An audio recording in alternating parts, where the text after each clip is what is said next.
지금 9과부터 12과 재림 이후에 일어날 일에 대해서 우리가 현재 살피고 있습니다. 우리 그전에는 재림 이전에 일어날 일에 대해서 살폈고, 지금은 재림 이후에 일어날 일에 대해서 살피고 있는데, 크게 보면 세 가지라고 할 수 있습니다. 육체 부활, 두 번째는 최후 심판, 세 번째는 영원한 운명. 이 영원한 운명은 이 책에서는 11과 12가에서 불신자의 영원한 운명, 신자의 영원한 운명 해서 두 개로 나누어서 설명을 하고 있는 것을 우리 볼 수가 있습니다. 우리는 지금 재림 이후에 일어날 일들 중에서 최후 심판에 대해서 우리가 10과의 내용을 현재 우리가 살펴보고 있습니다. 최후 심판과 관련해서 우리가 꼭 살펴봐야 될 7가지 항목이 있습니다. 하나님의 심판은 왜 필요한가? 우리가 지난주에 살펴보았던 내용이고, 오늘은 누가 최후 심판을 하시는가? 최후 심판을 시행하는 주체가 누구신가에 대한 얘기를 하고, 또 세 번째는 최후 심판을 받는 대상, 누가 최후 심판을 받는가? 오늘은 이 두 가지에 대한 얘기를 하려고 합니다. 그리고 또 다음 주에는 최후 심판의 내용은 무엇인가? 그리고 최후 심판의 기준은 무엇인가? 그 최후 심판 때 신자가 받을 상급은 무엇인가? 또 최후 심판을 오늘 우리 현재 우리의 삶에 어떻게 적용할 것인가? 네, 이것도 되게 중요한 부분이에요. 우리가 심판을 아는 자로서 우리는 지금 현실을 우리가 지금 진공 상태를 살아가는 게 아니고 우리는 지금 이 세상에서 현실을 살아가고 있잖아요. 이 최후 심판을 우리가 알고 있고 믿는 자로서 이 땅에서 우리는 구체적으로 실제적으로 어떻게 살아야 하는가 이런 부분들에 대해서 우리가 이제 앞으로 살펴보려고 합니다. 우리 지난 시간에 나누었던 말씀을 간단히 한번 정리해 보면 최후 심판이란 무엇인가부터 우리가 이해할 필요가 있습니다. 최후 심판은 그리스도의 재림과 동시에 단회적으로 일어나고 우주적으로 일어나는 역사의 최종 종결 사건을 최후 심판이라고 합니다. 이 최후 심판은 이미 역사 속에서 영적으로 완성된 그리스도의 승리, 그리고 하나님의 공의를 이 온 우주 모든 피조물 앞에 공적으로 선포하고 영원한 안식의 상태로 진입하는 어떤 종말론적 사건, 이것을 우리는 최후 심판이라고 이야기를 할 수 있습니다. 최후 심판은 왜 필요한가? 첫 번째는 하나님의 영광을 드러내기 위해서 최후 심판이 반드시 필요합니다. 이 최후 심판은 하나님의 영광이 최고조로 드러나는 순간이라고 할 수 있어요. 하나님의 영광은 항시 드러나지만 최후 심판을 통해서 가장 아주 정점으로 최고조로 하나님의 영광이 드러나게 될 겁니다. 우리 종교개혁 우리 파이브 솔라 중에 그 목적을 이야기할 때 오직 하나님께 영광을 그 하나님께 영광이 최고조로 드러난 순간이 최후 심판을 통해서 이루어지는 겁니다. 이때 두 가지 형태로 드러납니다. 신자에 대한 구원을 통해서 하나님의 은혜가 최고조로 드러나고 두 번째는 불신자들에 대한 심판을 통해서 하나님의 공의가 최고조로 드러납니다. 그러니까 하나님의 영광이 드러나는 것은 두 가지를 통해 드러나는 거예요. 하나님의 사랑을 통해서도 드러나고 하나님의 공의 시행을 통해서 드러나는 겁니다. 이 두 가지가 최고조로 이렇게 드러나는 게 하나님의 영광이다라고 말할 수 있습니다. 두 번째는 왜 최후 심판이 필요하냐면 최후 심판을 통해서 우리 각 사람이 영원히 살게 될 곳이 공개적으로 여러분 드러내주기 위해서 최후 심판합니다. 최후 심판을 통해서 우리의 영혼과 몸의 최종적인 처소가 어디인가가 온 우주 앞에서 공식적으로 여러분 선포되고 여러분 드러나게 되는 것입니다.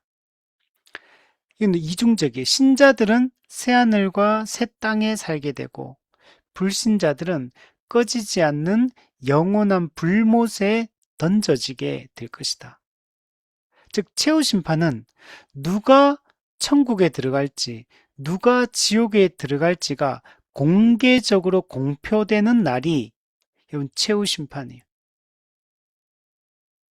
그만큼 이 날은 정말 영광스러운 날이다라고 이야기를 할 수 있습니다. 자, 오늘은 두 가지를 얘기를 하려고 하는데 첫 번째는 누가 최후 심판하시는가? 두 번째는 누가 최후 심판을 받는가? 이 두 가지에 대해서 한번 살펴볼게요. 첫 번째로 누가 최후 심판을 하시는가?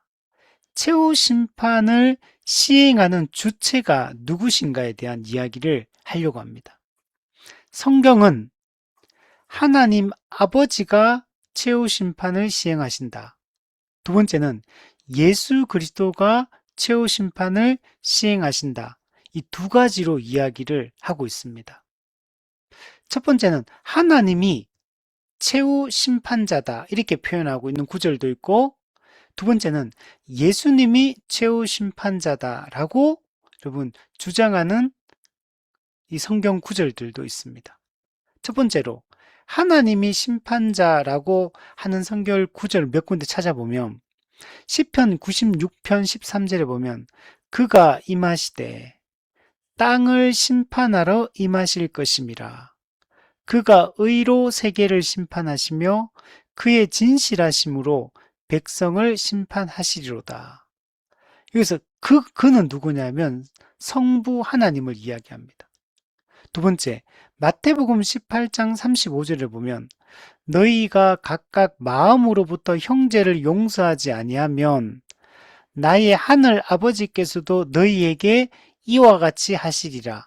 예, 이와 같이 하신다라는 게 이제 용서하지 않는다는 말인데 그 용서하지 않으면 어떻게 되냐면 34절에 보면 옥에 넘긴다라는 표현이에요. 옥에 넘긴다. 그러니까 지옥에 던져놓는 이 최후 심판을 묘사하는 이 표현이라는 걸 알 수 있어요. 로마서 2장 3절에도 보면 내가 하나님의 심판을 피할 줄로 생각하느냐. 하나님이 최후 심판자임을 말해주고 있어. 데살로니가 후서 1장 5절 하나님의 공의로운 심판의 표요. 예, 하나님이 공의롭게 심판하는 최후 심판자다라고 얘기합니다.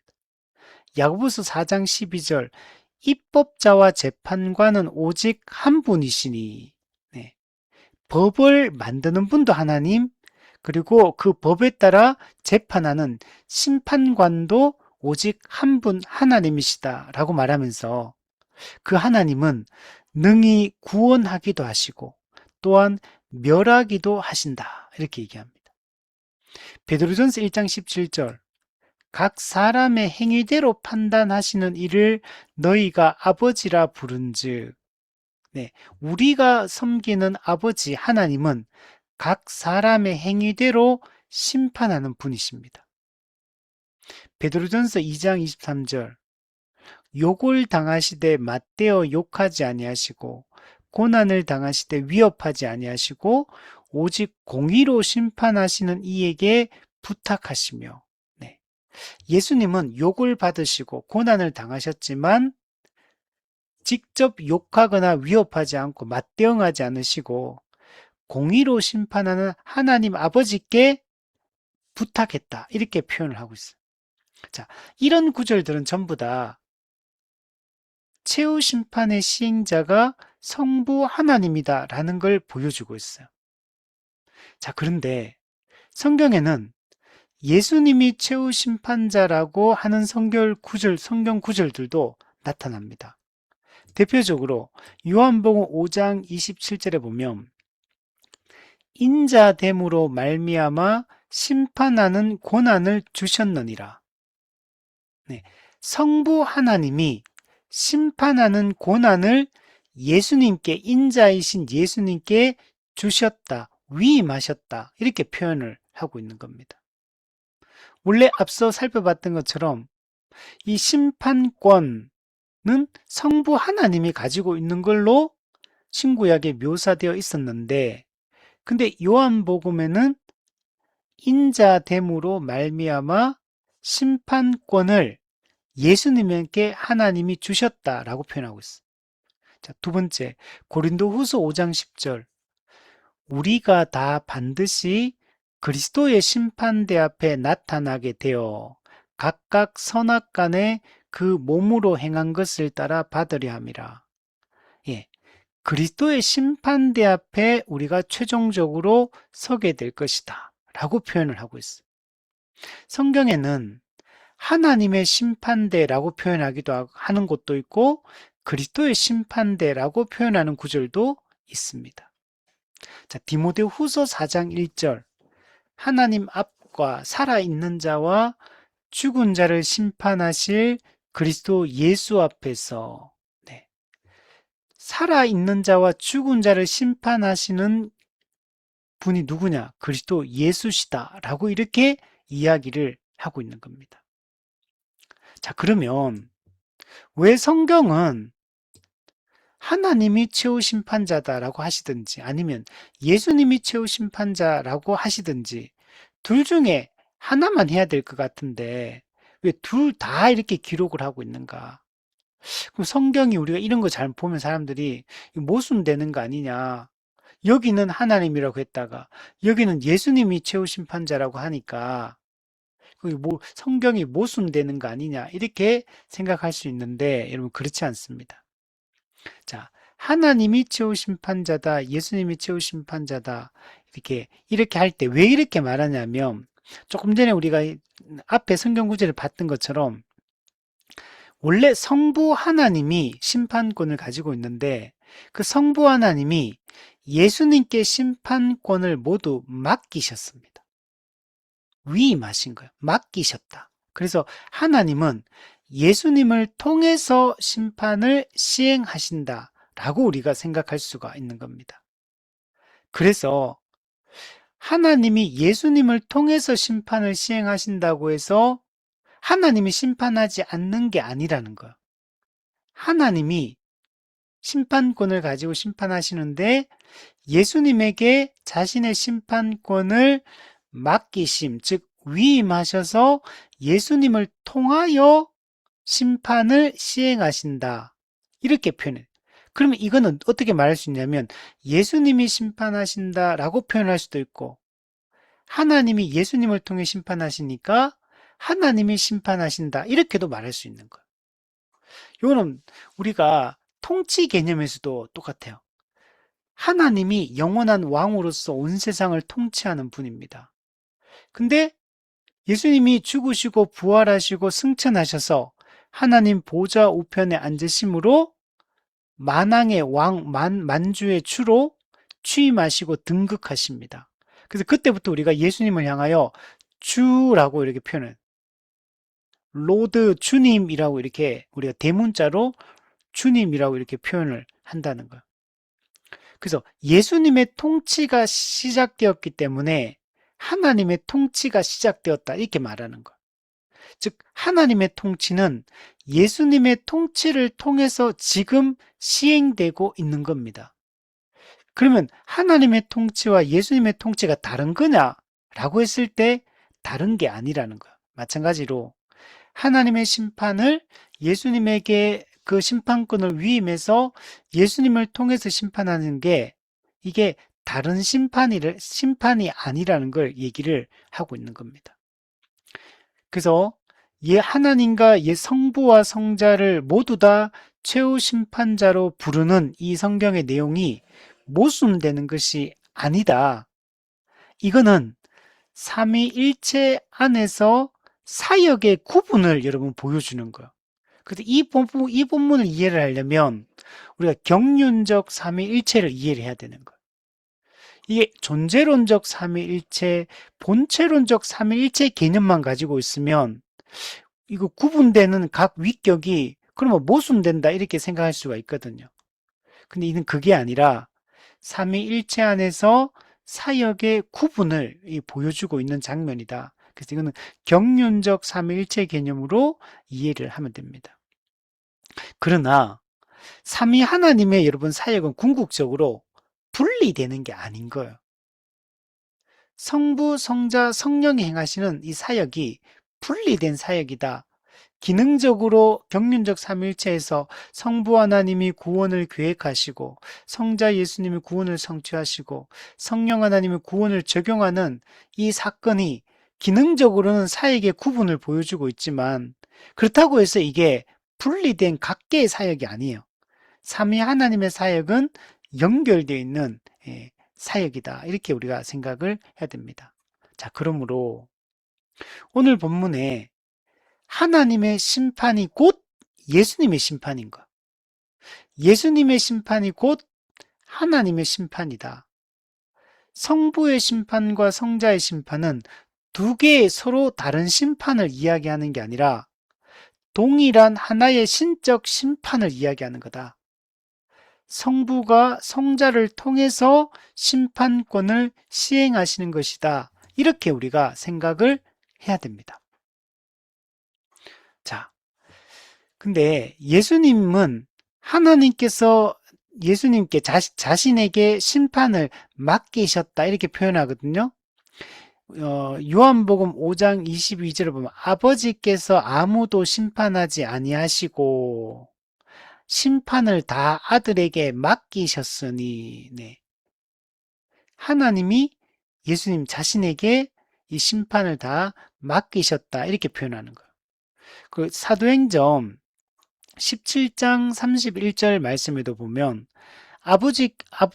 이는 정하신 사람으로 하여금 천하를 공의로 심판하는 날을 작정하시고 이에 그를 죽은 자 가운데서 다시 살리신 것으로 모든 사람에게 믿을 만한 증거를 주셨습니다. 네. 정하신 사람. 이 정하신 사람이 누구냐? 죽은 자 가운데 다시 살리셨다라는 이 표현을 보니까 이분이 예수님이라는 걸 알 수가 있어요. 근데 이분에게 천하를 공의로 심판할 날을 하나님이 작정하셨다. 즉 하나님은 정하신 사람 예수님을 세워서 천하를 공의로 심판할 것을 이미 과거에 작정하셨다라고 이렇게 표현을 하고 있는 겁니다. 이 사도행전 17장 말씀은 바울이 아덴에서 설교했던 내용이에요. 아테네에서 설교를 할 때 그리스도의 부활을 이 심판자됨의 증거로 여러분 제시를 하고 있는 거예요. 죽은 자 가운데서 다시 살리셨다. 즉 예수님의 부활이 예수님이 심판자가 되신다는 것의 증거로 여러분 제시가 되고 있는 겁니다. 왜 그러냐면 부활은 예수님께서 이 죄와 사망의 권세를 정복하셨다는 걸 보여주는 사건이 부활이잖아요. 죄와 사망의 권세 이기셨다라는 것의 증거가 부활입니다. 따라서 오직 예수 그리스도만이 산자와 죽은 자를 심판할 권세를 가진 분이심을 여러분 입증하고 있는 겁니다. 그래서 게알드스 보스는 이렇게 얘기해요. 부활은 단지 그리스도의 개인적 승리가 아니라 종말론적 새시대의 시작이며 새시대의 핵심 사건이 바로 심판이다. 예수님의 이 부활을 통해서 죄와 사망의 권세를 이기고 종말론적 새시대가 열리게 되었는데 그 새시대가 열렸다는 증거가 뭐냐? 심판이 시행되는 거예요. 심판은 뭐예요? 죄에 대해서 하나님을 거부하고 하나님을 대적했던 그 모든 죄에 대해서 형벌을 내리는 게 심판이잖아요. 이 하나님을 대적하고 교회를 대적하는 자에 대한 이 심판이 시행되어지는 것 자체가 새 시대가 열렸다는 걸 보여주고 그러면 그 새 시대를 누가 열었느냐? 예수님이 십자가 죽음과 부활을 통해서 여셨어요. 그 새 시대를 여신 분이 그 새 시대를 완성하시는 분이에요. 그래서 최후 심판을 예수 그리스도께서 이 심판을 시행을 하시는 것입니다. 사도 바울도 하나님이 예수님을 통해서 최후 심판을 시행하신다는 걸 말씀하고 있어요. 로마서 2장 16절에 보면 곧 나의 복음에 이른 바와 같이 하나님이 예수 그리스도로 말미암아 사람들의 은밀한 것을 심판하시는 그날이라.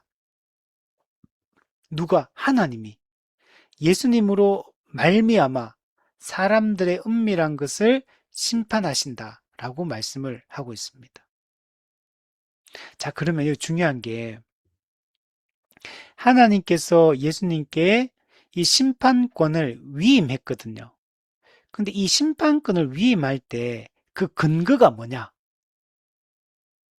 뭐에 근거해서 이 심판권을 위임했느냐? 요한복음 5장 27절에 보면 아까 앞서 읽었던 본문인데 인자됨으로 말미암아 심판하는 고난을 주셨느니라. 인자됨으로 말미암아 심판하는 고난을 주셨느니라. 즉 심판권이 위임됐는데 그 근거가 뭐냐면 인자됨으로 말미암아 이거야. 인자됨으로 말미암아. 그러니까 인자됨이라는 게 뭐냐? 예수님이 인자라는 말은 이분이 메시아라는 얘기를 하는 거예요. 이분이 중보자다라는 얘기를 하는 거예요. 하나님께서 왜 예수님한테 자신의 심판권을 위임하냐면 예수님이 유일하신 중보자이시기 때문에 예수님께 자신의 심판권을 위임하는 겁니다. 예수님은 성육신을 통해서 그 인성을 취하십니다. 그리고 신성과 인성이 결합하게 되죠. 그리고 그 예수님이 성육신 하셨기 때문에 예수님이 죄인들의 중보자가 되실 수가 있고 그 메시아, 그 그리스도, 그, 그 적합한 직무로 여러분 주어진 게 뭐냐면 그 심판권을 위임해 여러분 주시는 겁니다. 그래서 인자됨으로 말미암아 심판하는 고난을 주셨다. 예. 예수님이 유일한 중보자이시기 때문에 이 중보자이신 그리스도의 이 죽음과 부활을 통해서 새 생명을 가지고 오고 새 시대를 열고 이분이 최후 심판을 통해서 새 시대를 완성하고 새 생명을 완성하시는 겁니다. 그래서 예수님께 이 심판권이 위임되었다. 그래서 그걸 인자됨으로 말미암아 심판하는 고난을 주셨느니라 라고 이렇게 표현을 하고 있는 겁니다. 존 오웬도 여기에 대해서 이렇게 얘기합니다. 중보자는 구원의 시행자이실 뿐 아니라 구원을 시행하는 분이요. 뿐만 아니라 심판의 시행자도 되십니다. 여러분, 예수님이 중보자라고 할 때 단지 구원만 하시는 분이 아니에요. 구원하실 뿐만 아니라 심판을 시행하는 분이기도 해요. 구원의 시행자만이 심판의 시행자가 될 수 있어요. 심판의 시행자는 반드시 구원의 시행자여야만 하는 겁니다. 그래서 구원과 심판은 떨어질 수가 없는 거예요. 오직 중보자만이 구원과 심판의 이 권세를 여러분 가진 분이다. 그래서 여러분 구원의 완성이 곧 심판의 완성이에요. 심판의 완성이 곧 구원의 이런 완성이 되는 것입니다. 자, 그러므로 최후 심판은 예수 그리스도의 그 중보자로서의 직무가 최종적으로 종말론적으로 완성되는 사건이라고 할 수 있는 겁니다. 그리스도의 이 심판권은 단순히 그냥 선물로 받은 그냥 하나님이 그냥 예수님 앞에 그냥 아무것도 없이 그냥 선물로 뚝 준 게 아니고 예수님께서 십자가에서 죄와 사망과 사탄의 권세를 정복하셨기 때문에 그 필연적 귀결로서 예수님께 이 심판권이 위임되는 것. 그리고 예수님이 이 심판권을 행사하는 것은 그리스도의 높아지심, 그리스도의 승귀의 정점이 되는 사건이 이 최후 심판이에요. 예수님은 이 땅의 성육신, 그리고 이 땅에서 공생의 삶, 그리고 십자가 죽음, 그리고 장사 되심으로 낮아지셨어. 그리스도의 비하, 그리스도의 낮아지심. 그러나 예수님은 장사 지냈던 그 확실히 죽었던 그분이 죄와 사망의 권세를 이기고 부활하심으로 예수님이 다시 높아지십니다. 승귀. 근데 그 높아지심이 어떻게 됩니까? 부활하신 예수님은 승천하시고 만왕의 왕이 되시고 그리고 만왕의 왕으로서 온 세상을 통치하시고 그리고 나중에 어떻게 됩니까? 다시 재림하셔서 최후 심판을 시행하심으로 예수 그리스도의 그 높아지심, 승귀가 정점에 이르게 여러분 되는 겁니다. 여러분 그리스도의 심판은 이중적 성격을 가지고 있습니다. 정죄를 확정하기도 하고 칭의를 확정하기도 합니다. 그러니까 그리스도의 심판은 신자와 불신자에게 다른 성격을 가지고 있는 겁니다. 정죄의 확정, 칭의의 확정. 그래서 칼빈이 기독교 강요에서 이 최후 심판의 이중적 성격에 대해서 이야기합니다. 신자에게는 최후 심판이 위로의 근원이다. 반면에 불신자에게는 최후 심판이 두려움, 공포의 근원이 된다. 이렇게 말했습니다. 여러분, 우리는 최후 심판이라는 걸 두려워할 필요가 없어요. 예수 믿는 성도는 최후 심판을 두려워할 게 아니라 우리는 오히려 이 날을 소망하며 기다리고 고대하며 살아가는 자들이에요. 이 최후 심판이 이루어짐으로 우리는 칭의를 확정받게 되고 우리의 구원이 완성되게 되고 우리는 영원한 안식에 들어가게 됩니다. 그러나 반대로 불신자에게 이 최후 심판의 날은 두려움의 날이 되는 거예요. 공포의 날이 되는 거예요. 산드라 바이야 하나님과 어린 양의 진노에서 우리를 가리어 달라고 두려움에서 울부짖게 되는 그 날이 되는 거예요. 그래서 이중적 성격을 가지고 있다라고 얘기를 하는 겁니다. 자, 두 번째. 누가 최후 심판의 대상이 되는가? 자, 예수님은 누구를 심판하시느냐? 최후 심판의 대상에는 인간과 천사들, 이 두 종류가 있습니다. 모든 인간이 최후 심판을 받고, 그다음 모든 천사가 아니고 타락한 천사들이 심판을 여러분 받게 됩니다. 자, 첫 번째로, 모든 인류는 신자든 불신자든 최후 심판을 받기 위해서 결국 부활하게 됩니다.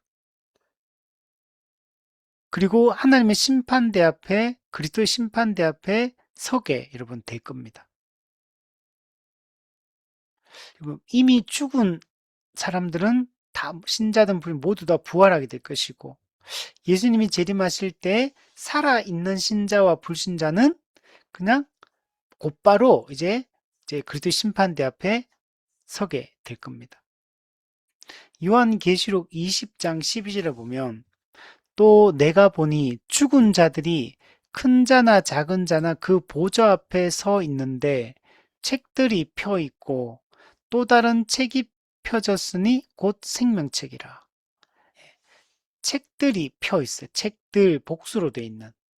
이걸 우리는 보통 각 사람의 행위를 기록한 책이기 때문에 행위책이다 이렇게 표현합니다. 또 다른 책이 펴져 있는데 그 책은 생명책이다. 여기는 구원받을 자의 이름이 기록되어 있는 책이 생명책입니다. 근데 죽은 자들이 모두 다 자기 행위를 따라 책들에 기록된 대로 심판을 받으니 네. 죽은 자들, 큰 자나 작은 자나 모두가 그리스도 심판대 앞에 와서 자기 행위가 기록되어 있는 그 책에 기록된 대로 여러분 최후 심판을 받게 됩니다. 여러분 큰 자나 작은 자, 빈부 귀천 상관없어요. 동서고금 상관없어요. 남녀노소 상관없어요. 모든 계층의 모든 인간이 모두 다 그리스도의 심판대 앞에 여러분 서게 여러분 될 것입니다. 그리고 그 심판은 유죄가 선언될 수도 있고 무죄가 선언될 수도 있어요. 정죄가 확정될 수도 있고 칭의가 확정될 수도 있는 겁니다. 사도 바울도 신자와 불신자 모두의 부활이 있을 것에 대해서 말씀하고 있어요. 사도행전 24장 15절에 보면 그들이 기다리는 바 하나님께 향한 소망을 나도 가졌으니 곧 의인과 악인의 부활이 있으리라 함이니이다. 예, 하나님께 대한 소망이 뭐냐? 우리의 부활이에요. 근데 이 부활은 의인의 부활도 있고 악인의 부활도 있을 거다라고 얘기를 하고 있어요. 근데 예수님께서는 신자와 불신자가 모두 다 부활하게 되겠지만 부활의 종류가 다를 것이다 라고 얘기를 하고 있습니다. 여러분, 신자의 부활은 새하늘과 새 땅에서 영생을 누리기 위한 영원한 안식을 누리기 위한 부활입니다. 그래서 이 부활을 생명의 부활이라고 말해요. 영원한 생명과 영광의 부활을 하게 됩니다. 반면에 불신자의 부활은 꺼지지 않는 불못에서 영원한 형벌을 받기 위한 부활입니다. 즉, 이 부활을 심판의 부활, 영원한 형벌과 수치의 부활이다라고 얘기를 하고 있습니다. 대표적으로 신구약에 이걸 보여주는 두 개 중요 구절이 있는데, 먼저 우리 신약에 보면 요한복음 5장 28절 29절에 보면 무덤 속에 있는 자가 다 그의 음성을 들을 때가 오나니, 그의 음성을 듣는다. 즉 예수님이 재림하실 때 신자든 불신자든 죽은 모든 무덤 속에 있는 자가 예수님의 그 음성을 듣는데요. 그리고 선한 일을 행한 자는 생명의 부활로, 악한 일을 행한 자는 심판의 부활로 나오리라. 자, 선한 일을 행하다, 악한 일을 행하다. 자, 선한 일은 하나님의 그 말씀, 그분의 뜻에 순종하며 살았던 사람들을 선한 일을 행하였다 이렇게 말하고, 악한 일을 행하였다면 하나님의 기록된 말씀을 거스르며 살았던 사람들을 이제 악한 일을 행했다 이렇게 표현합니다. 즉 신자 의인은 생명의 부활을 하게 되고 불신자는 심판의 부활로 나오리라 이렇게 말해요. 다니엘서 12장 2절에도 보면 땅의 티끌 가운데서 자는 자 중에서, 자는 자라는 말은 죽은 자 중에서 많은 사람이 깨어나, 여기서 많은 사람은 이제 죽은 모든 자가 깨어난다는 거예요. 영생을 받는 자도 있겠고 수치를 당하여서 영원히 부끄러움을 당할 자도 있을 것이다. 영생을 받는 자도 있고 수치를 당하여 영원한 부끄러움을 당할 자도 있다. 신자와 불신자의 영원한 운명이 다르다는 걸 명백하게 보여줘요. 그럼에도 불구하고 어떤 이제 신학자들 중에는 하나님께서 최후 심판을 시행한 이후에, 그래서 천국과 지옥으로 나누어진 이후에 하나님은, 사랑의 하나님이 결국은 지옥에 간 모든 사람들도 일정한 기간이 지난 이후에 이들도 다 천국으로 보내줄 거다. 이렇게 말하는 분들도 있어요. 그러면 그건 공의가 아니죠. 예. 지은 죄에 대해서 공의로운 벌을 받아야 되고, 그 공의로운 벌은 하나님께 대한 범죄이기 때문에 영원히 지옥에서 형벌을 받아도 그 죄의 대가를 지불할 수가 없어요. 그래서 영원한 형벌이 되는 겁니다. 죄의 무게감을 너무 작게 생각하는 거예요. 인간이 하나님께 대한 이 범죄의 크기가, 그 크기를 일정 기간 동안 지옥에서 형벌을 담당하면 형벌이 해소될 거라고 생각을 해요. 그렇지 않습니다.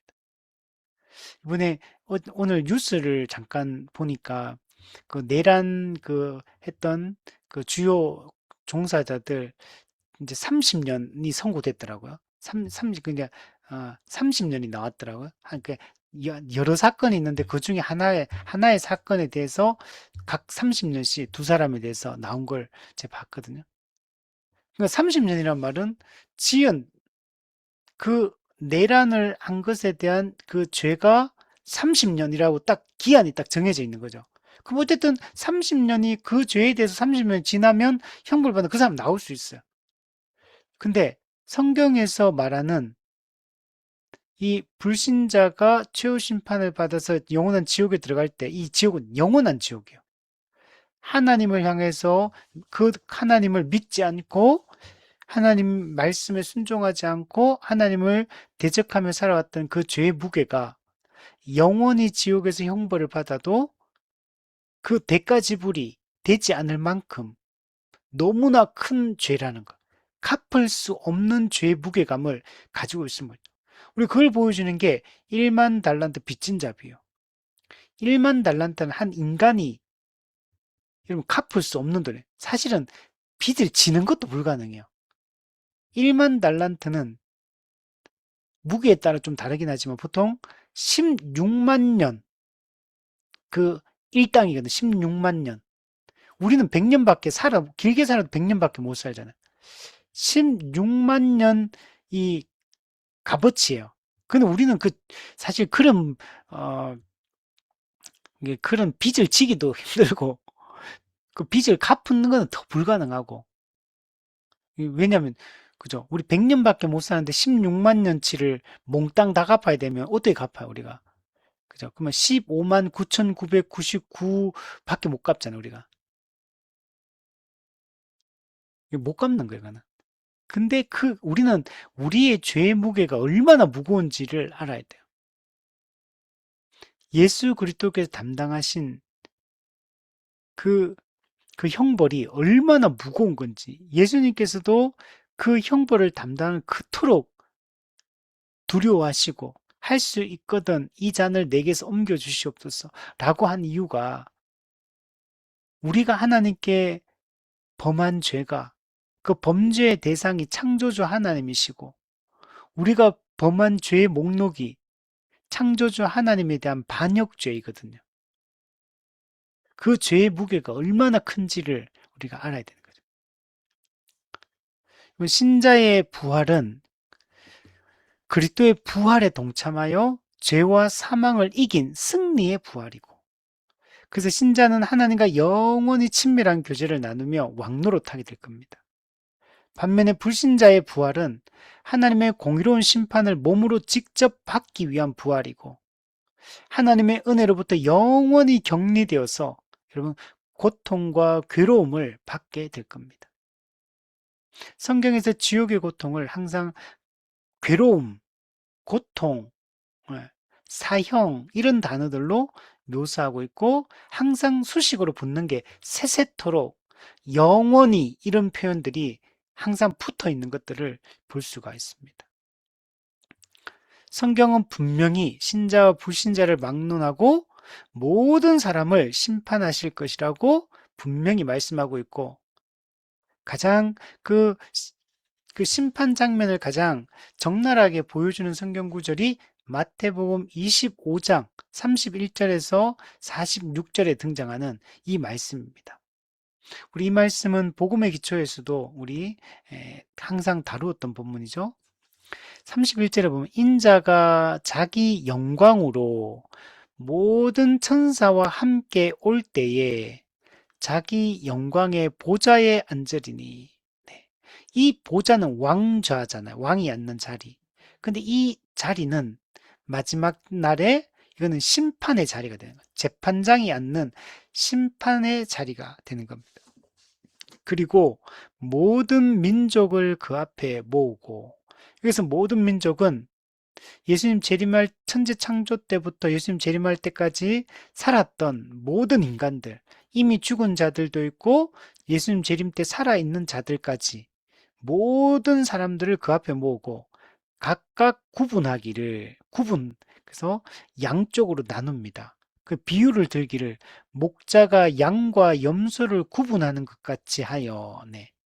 이게 보통 양과 염소가 풀 뜯어먹을 때 목자들이 같이 데리고 막 끌고 가서 풀 뜯어먹고 나서 근데 돌아와서는 어떻게 하냐면은 우리가 달라요. 같은 우리 안에 양과 염소를 넣을 수가 없어요. 그래서 우리를 우리, 염소 우리로 딱 나눠서 이제 관리를 하게 되는데 그것처럼 목자가 양과 염소를 구분한 같이 하여 양은 오른편에 염소는 왼편에 두리라. 그때 임금이 오른편에 있는 자들에게 말하기를 내 아버지께 복받을 자들이여. 그리고 왼편에 있는 자들에게는 저주를 받은 자들아. 그래서 복받을 자들에게는 자, 나오래요. 나오래. 예수님께 나오라. 근데 저주받은 자들에게는 나를 떠나 이렇게 한쪽은 예수님께 나오라라고 얘기하고 한쪽은 예수님께서 나를 떠나 이렇게 얘기해요. 여러분 천국과 지옥의 본질이 나와서 예수님과 함께 있는 게 천국의 본질이고 나를 떠나 예수님을 떠나는 게 지옥의 본질이에요. 자, 예수님께 나오면 어떻게 되냐? 창세로부터 너희를 위하여 예비된 나라를 상속받으라. 예비된 나라를 상속받는다. 근데 이 누구를 위해 예비된 나라냐면 너희를 위하여 예비된 나라다. 언제 예비되었냐? 창세로부터 너희를 위하여 예비된 나라다. 이 나라는 하나님 나라. 하나님이 천지를 창조하실 때 그리고 인간을 창조하실 때 만들었던 그 창세기 1장에 등장하는 그 하나님 나라. 하나님 형상으로 지음받은 사람이 마음껏 누리고 마음껏 교제할 수 있는 그 세상. 그, 그 예비된 그 나라가 까지 완성되지 않았. 근데 타락으로 말미암아. 근데 그 나라가 이제 완성될 거고 그 나라를 상속받는다는 말은 그 나라에 들어가서 살게 될 것이다. 라고 얘기를 하는 겁니다. 반면에 왼편에 있는 자들은 마귀와 그 사자들을 위하여 예비된 영원한 불에 들어가라. 영원한 불. 네, 아까는 예비된 나라 이렇게 했거든요. 여기는 영원한 불. 근데 누구를 위해 예비됐냐면 마귀와 그 사자들을 위하여 예비된 불, 영원한 불. 그러니까 이게 지옥인데 게헨나. 이거는 원래 게헨나 지옥은 하나님이 누구를 위해서 만들었냐면 타락한 천사들을 심판하기 위해 만든 곳이 지옥이 원래. 마귀와 그 사자들, 마귀, 타락한 천사의 우두머리, 그 사자들, 타락한 천사들. 그러니까 예비된 영원한 불은 원래 지옥은 타락한 천사를 가두기 위하여 그들을 형벌하기 위해 만든 거였는데 근데 지금 인간이 그 마귀와 그 타락한 천사들에게 유혹당해서 하나님을 대적하는 그 죄를 범하게 되었고 그리고 끝까지 그 완악함을 풀지 아니하고 하나님을 대적하고 교회를 대적함으로 이 마귀와 그 사자들과 함께 불신자들도 이 꺼지지 않는 예비된 영원한 불에 들어가게 된 것. 즉 신자는 하나님 나라를 상속받는다면 불신자는 일종의 사탄의 나라를 상속받는 거. 잠시 다시요. 사탄의 나라를 상속받는 게 아니고 영원한 불에 들어가게 여러분 되는 겁니다. 이건 사탄의 나라가 아니죠. 지옥은 하나님이 심판하는 장소죠. 그래서 여기에 들어가게 된다. 이걸 한마디로 표현하기를 그들은 영벌에 의인들은 영생에 들어가리라. 영벌, 영생. 네. 영원하다는 걸 강조하고 있죠. 그래서, 한 번 지옥이든 천국이든 들어가면 절대로 그 영원한 운명이 바뀌지 않습니다. 그리고 새로운 기회가 주어지지 않아요. 육체적으로 죽는 순간 이 모든 게 결정됩니다. 그래서 육체적 죽음 이전에만 회개의 기회를 우리가 가질 수 있는 겁니다. 로마서 14장 10절에 보면 내가 어찌하여 내 형제를 비판하느냐 어찌하여 내 형제를 업신여기느냐 우리가 다 하나님의 심판대 앞에 서리라. 모든 사람은 다 하나님 심판됐습니다. 고린도후서 5장 10절. 우리가 다 반드시 그리스도의 심판대 앞에 나타나게 되리라. 하나님의 심판대, 그리스도의 심판대 앞에 서게 된다. 자, 두 번째. 근데 최후 심판은 사람들만 심판하는 게 아니에요. 천사들도 심판을 받게 됩니다. 자, 천사는 두 종류의 천사가 있어요. 원래 천사는 하나의 천사, 한 종류의 천사밖에 없었는데 천사가 타락함으로 천사의 일부가 타락함으로 말미암아 두 종류의 천사들로 나뉘어지게 됩니다.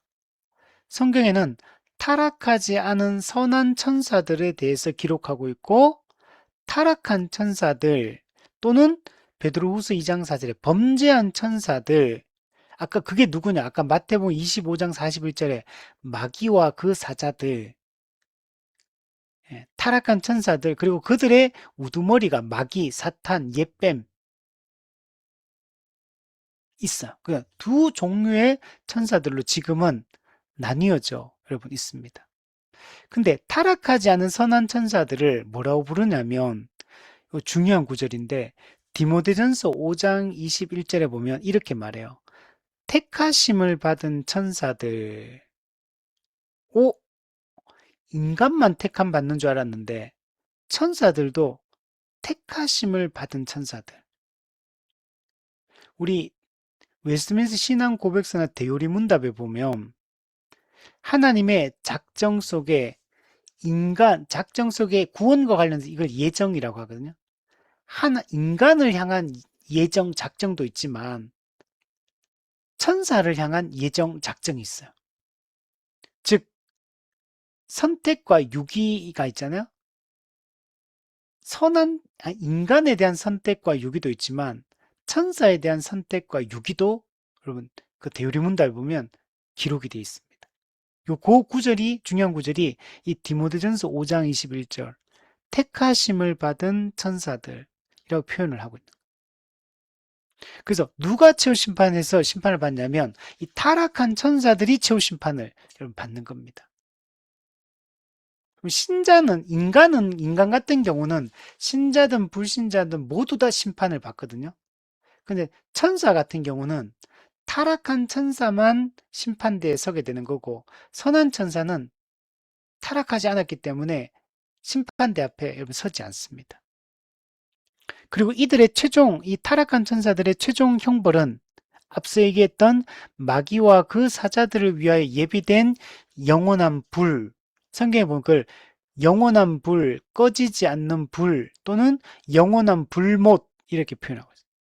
이곳에서 하나님이 내리는 그 형벌을 불신자들과 함께 받게 됩니다.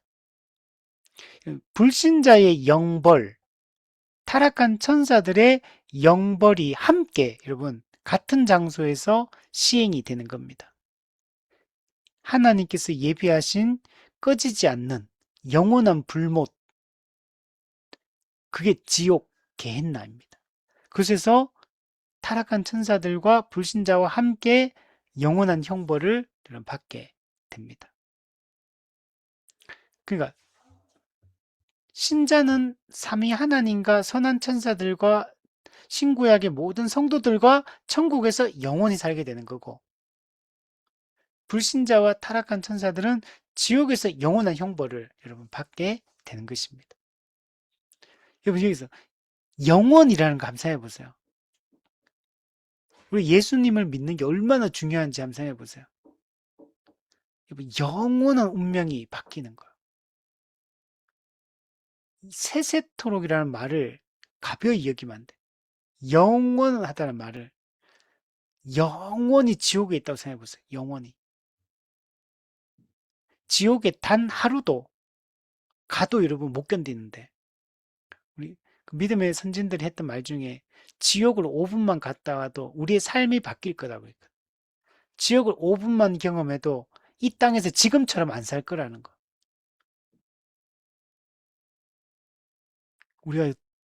우리는 그곳에서 벗어났다는 것이 우리가 은혜로 구원받았다는 것이 얼마나 우리가 정말 감사한 건지 저는 이걸 생각할 때마다 뭘 생각하냐면 이 무슨 당첨하는 거 있잖아요. 무슨 그죠? 이게 뭐 복권이라든지 아니면 뭐 이렇게 뭐 이게 뭐 뽑기 이런 거 해가지고 뭐 선물 주는 거 이런 거 있잖아요.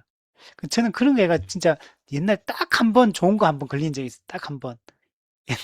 옛날에 이제 부교육자 생활할 때 교회에서 그때 체육대 하고 나서 이렇게 마지막에 이 경품 행사 이런 걸 교회가 했거든요. 그래서 성도들 선물 주려고 그래서 막 해가는데 그때 제가 한번 자전거 한번 걸린 적이 있어요. 제가 자전거. 근데 제 인생에서 딱 한 번 그때 좋은 거 당첨 경품 당첨된 적이 있는데 그죠? 다른 데는 맨날 당첨이 안 되더라고 당첨. 근데 여러분 우리는 일종의 그 뭐 그렇게 따진다면 우린 천국 당첨이죠. 천국 당첨. 제일 좋은 거 당첨된 거야. 우리는 천국 백성이 됐으니까. 하나님의 주권적인 뜻 가운데 우리가 택함 받은 하나님의 백성이 됐으니까. 사실 이걸 우리가 이 구원의 은혜를 우리가 얻게 되었는데 세상에 다른 모든 걸 다 잃어버린들 세상의 모든 것들을 다 우리가 그저 누리지 못한다 해도 우리 사실 뭐 그저 불평하고 원망할 거리도 안 되는 거야. 그러면 우리 그냥 그 천국 가는 거하고 이 세상의 모든 거 우리 그 뭐 사랑이가 자주 하는 거 있는데 그 뭐 이런 거 있잖아요, 그죠? 음, 예, 영원한 천국 가고 이 땅에서는 이제 거지같이 사는 거하고 이 땅에서는 부자처럼 막 정말 떵떵거리면서 사는 거하고 대신에 지옥 가는 거 어느 거 선택할 것인가 하면 천국을 선택해. 이 땅에서 거지같이 살아도 아무것도 못 누려도 우리 천국 가는 게 더 중요한 이런 문제인 거예요. 성경은 타락한 천사들은 최후 심판 때 최종적인 심판을 받거든요. 근데 사실은 현재도 이미 타락한 천사들은 심판을 받은 상태입니다. 우리 신자들도 마찬가지요. 신자들도, 우리 사람들도 이 땅에서도 현재적 심판을 받고요. 나중에 재림 때 최후 심판을 받게 됩니다. 타락한 천사들도 마찬가지요.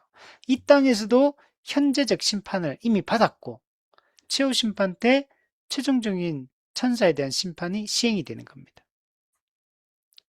루이스 볼코프는 그걸 이렇게 표현했어요. 타락한 천사들은 현재 이미 예비적 형벌 상태에 있다. 예비적 형벌상 이걸 붙잡혀 있는 구금되어 있다. 이 상태를 이게 성경의 구절에 나와요. 두 번째, 그리고 이제 최종적 형벌의 확정, 그리고 형벌의 완전한 시행, 이건 언제? 최후 심판 때 이루어진다. 자, 이걸 보여주는 장면이 유다서 1장 6절에 보면 자기 지위를 지키지 아니하고 자기 처소를 떠난 천사들을 원래 천사는 자기 지위가 있고 자기 처소가 자기가 있어야 될 곳이 있어. 해야 될 일이 있어. 그걸 떠난 천사가 타락한 천사예요. 자기 지위를 지키지 않고 자기 처소를 떠난 천사들을 큰 날의 심판까지, 큰 날의 심판, 재림 때 이루어진 최후 심판을 얘기해요. 그때까지 어떻게 돼 있냐? 영원한 결박으로 흑암에 가두셨으며, 우리 누가 보면 예수님께서 더 강한 자이신 예수님이 강한 자 집에 쳐들어가서 강한 자 사탄을 결박했다. 그리고 그의 세간을 강탈해 왔다. 이렇게 표현하죠. 그에게 종노릇하고 있던 인간들을 구원해냈다. 이렇게 말해요. 지금 사탄은 어떤 상태냐? 영원한 결박으로 흑암에 가두어진 상태. 이걸 요한계시록에 뭐라 표현했냐면 거기 보면은 결박되어서 무저갱에 갇혀 있다 이렇게 표현했죠. 그걸 또 요한계시록 땅으로 쫓겨났다 이렇게 또 표현했습니다. 이걸 현대인의 성경에는 이렇게 표현했어요. 자기 지위를 지키지 않고 제 위치를 떠나 범죄한 천사들을 영원한 쇠사슬로 묶어 심판 날까지 어둠 속에 가두어 두셨다. 이 현재적 심판을 얘기하는 거예요. 현재 마귀의 상태, 타락한 천사 상태를 얘기하는 거예요.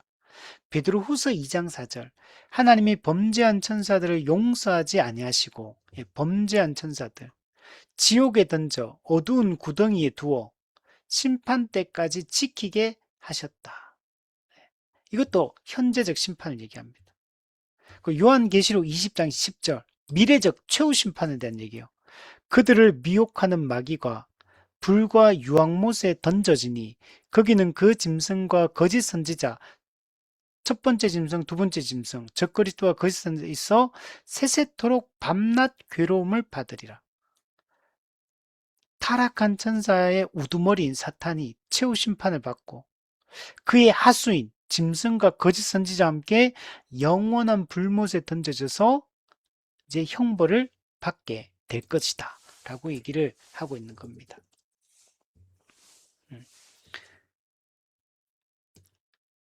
그럼 최후 심판에서 이 인간의 심판만 있는 게 아니라 천사의 심판이 포함되어 있는 것은 중요한 신학적 의미가 있습니다.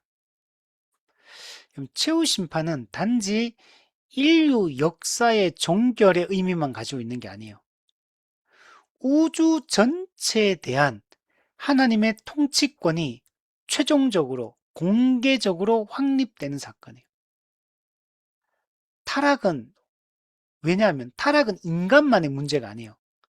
타락은 온 우주적 반역입니다. 그러므로 구속도 우주적 범위를 가져야 되고 심판도 최후 심판도 우주적 범위를 가져야 돼요. 구원이 우주적인 것처럼 심판도 우주적이어야 돼. 타락이 우주적이기 때문에.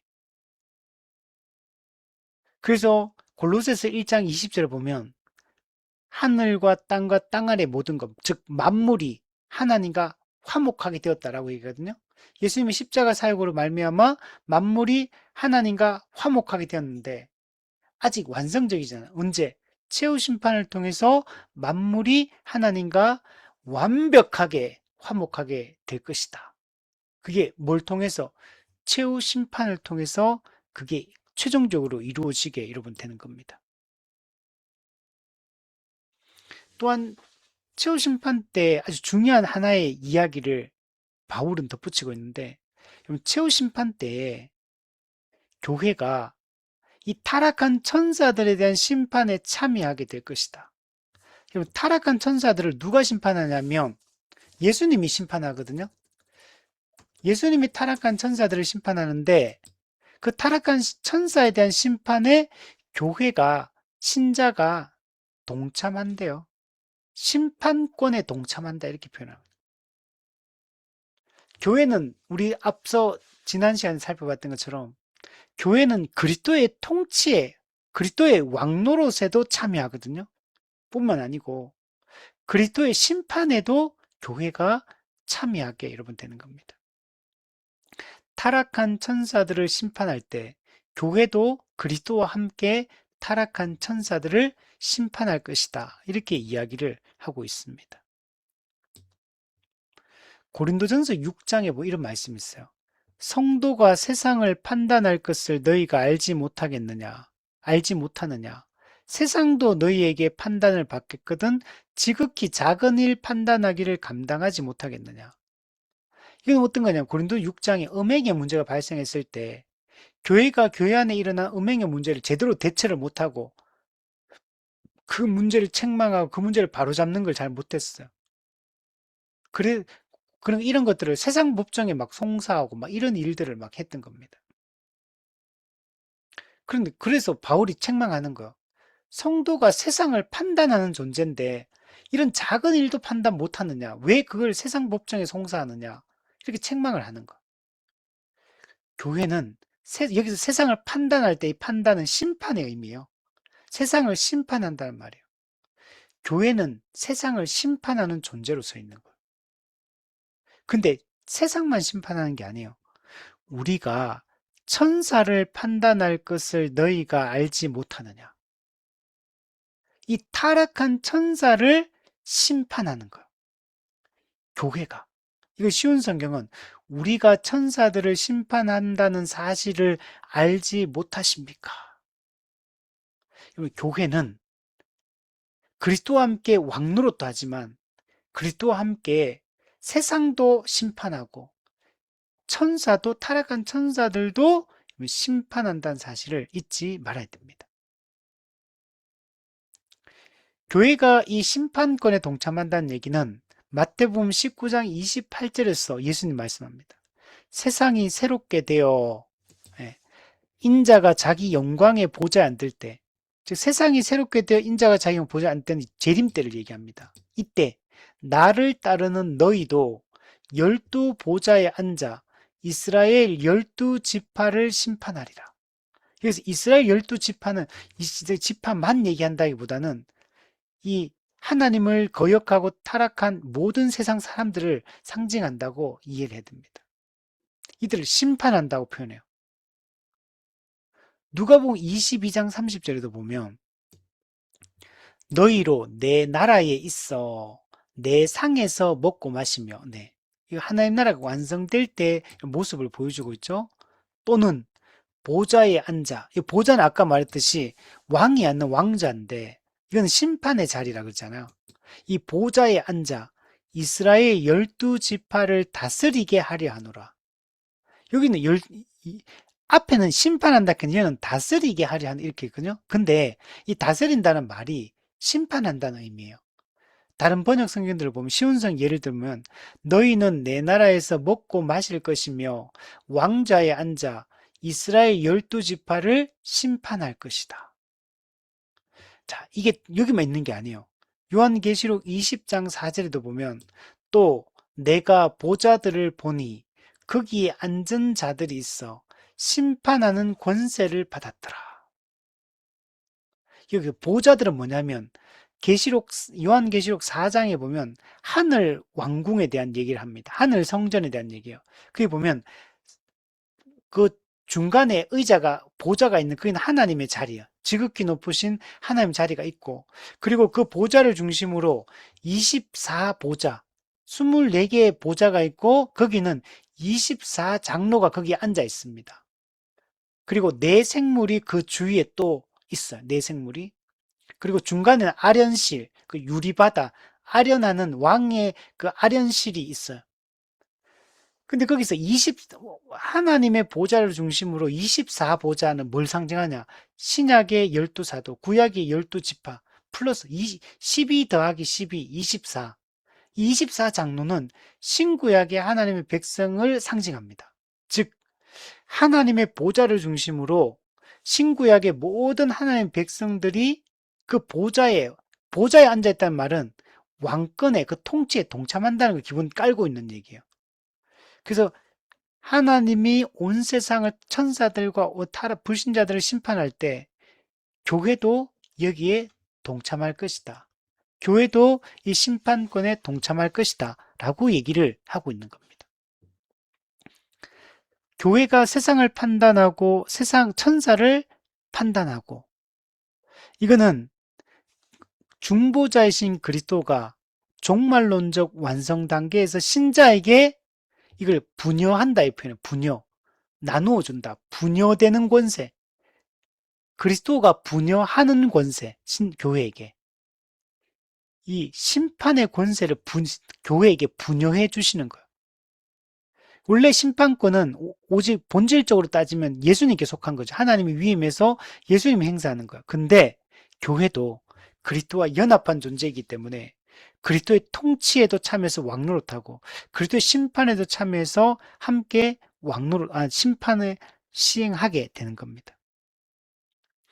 그리스도와 연합된 신자는 둘째 아담이신 예수 그리스도 안에서 회복된 모든 피조물의 여러분 대표입니다. 그래서 교회는 타락한 천사들보다 더 높은 위치, 심판자의 위치에 여러분 서게 되는 겁니다. 그리스도와 연합했기 때문에 교회는 첫째 아담의 타락으로 잃어버렸던 모든 지위와 신분을 회복했고 그리고 이 심판권에 동참하는 것을 통해서 그 이상으로 영광스럽게 높여질 것이라는 걸 여러분 보여주고 여러분 있는 겁니다. 여러분 교회가 그리스도 안에 있는 교회가 가진 이 권세와 영광이 얼마나 놀라운 것인지를 여러분 잘 보여주고 있는 겁니다. 교회는 그리스도 안에 있는 존재고 그리스도 안에서 그분의 그 왕노릇에 또 그분의 심판권에 동참하는 그런 존재, 아주 천사보다 훨씬 높은 위치에 있는 존재, 선한 천사들보다도 더 높은 위치에 있고 타락한 천사들과는 비교되지 않는 위치에 심판자의 자리에 심판의 대상이고 타락한 천사들은 성도는 심판자의 위치에 여러분 서게 되는 거예요. 교회가 그리스도 안에서 얼마나 높은 존재로 여러분 세워지고 영광스러운 존재로 세워졌는가를 잘 보여주고 여러분 있는 겁니다. 자, 우리 오늘 정리하면 우리 최후 심판에 대한 얘기를 하고 있습니다. 우리 지난주에는 최후 심판이 왜 필요한가에 대해서 우리가 살펴보았습니다. 최후 심판을 통해서 하나님의 영광이 최고조로 드러나게 되고 신자와 불신자의 영원한 운명이 온 우주적으로 공개적으로 공표되는 날이 최후 심판의 날이다라고 했고 오늘은 누가 최후 심판을 시행하시는가? 하나님과 예수님이 시행하신다. 하나님이 자신의 심판권을 인자됨으로 말미암아 예수님께 위임해서 예수님으로 하여금 그 통치권을 행사하신다. 심판권을 행사하신다라는 걸 우리가 살펴봤고 누가 심판의 최후 심판의 대상이 되느냐? 신자와 불신자 모든 인간들 그리고 타락한 천사들. 천사들도 심판의 대상이다. 라는 것들을 오늘 살펴보았습니다.